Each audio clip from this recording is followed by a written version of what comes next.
This is AC35 Daily Update.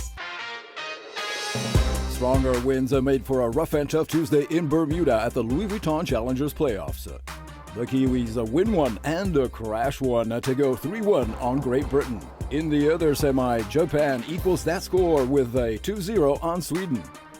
And now from the 35th America's Cup, here is Nautical Channel Sports correspondent Nick Douglas with the analysis and the post-race comments.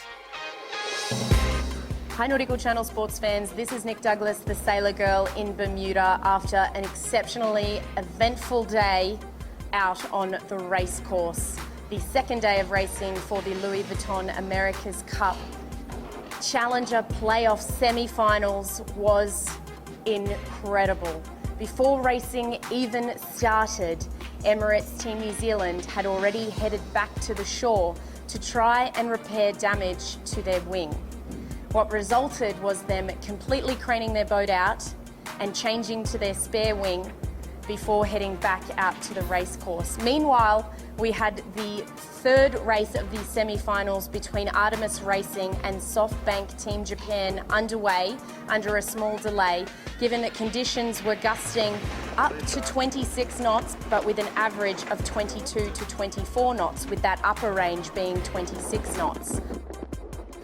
Just incredible racing with white water everywhere, and in that first race between SoftBank and Artemis, effectively pieces of the boat peeling off in all different directions.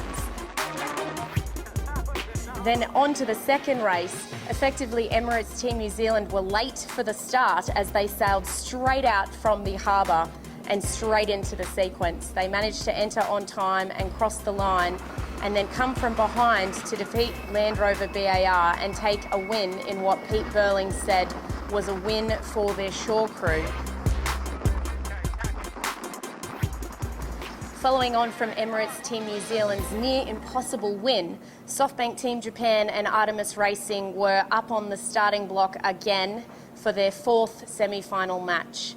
SoftBank Team Japan were quick off the blocks and continued to show fine form that we've come to expect of them in heavy weather, just really knitting as a team.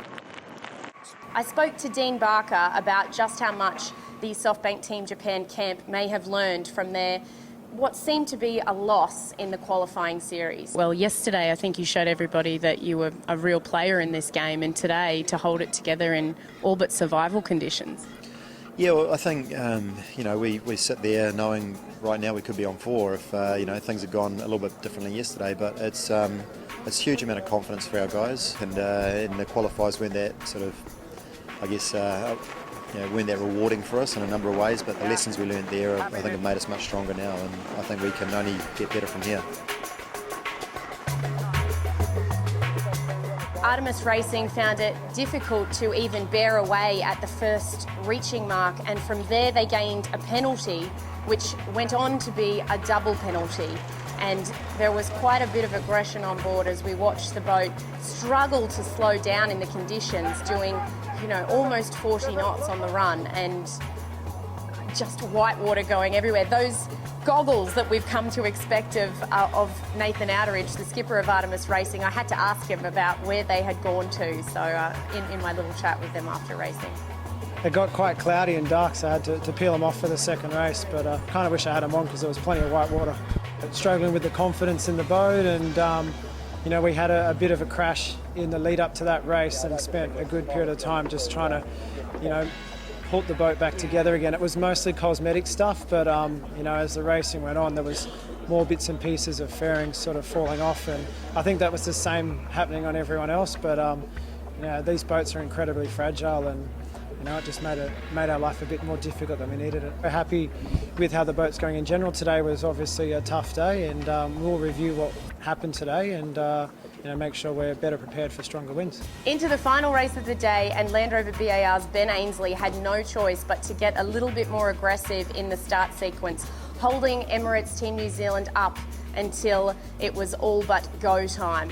Land Rover BAR were off to a quick start, gaining the lead that we have come to expect them needing to get that advantage on Emirates Team New Zealand, who seem to be almost flawless even in those windy conditions, pulling off tacks and jibes on their foils that no other team seemed to be able to do.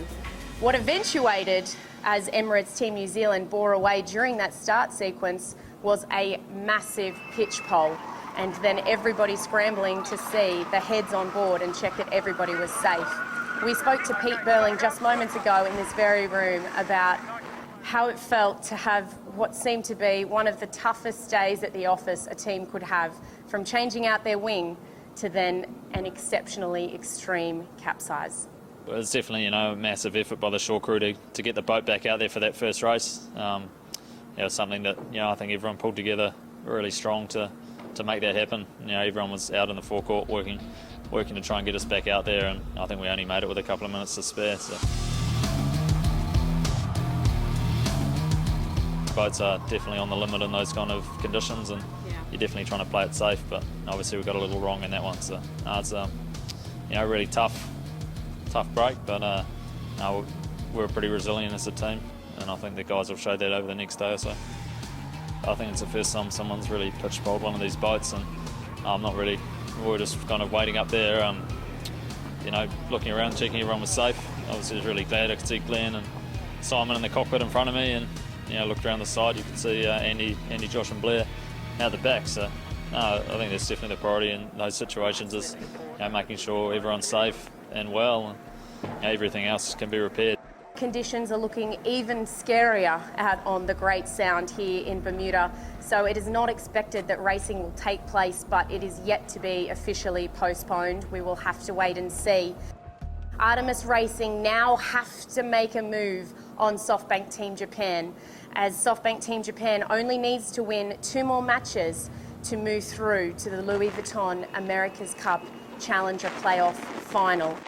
Just the same way that Emirates Team New Zealand only need to win 2 more over Land Rover BAR. It's a big ask for some of these teams here in Bermuda, especially now for Emirates Team New Zealand. Even though they only have 2 more wins, will they be able to get their boat together in time to be out on the racecourse?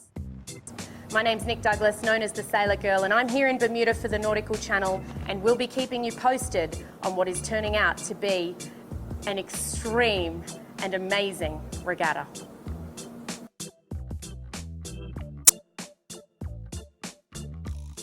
Stay tuned to Nautical Channel for the next edition of AC35 Daily Update with Sailor Girl adventurer Nick Douglas from Bermuda. NC Sports, plunge into the action.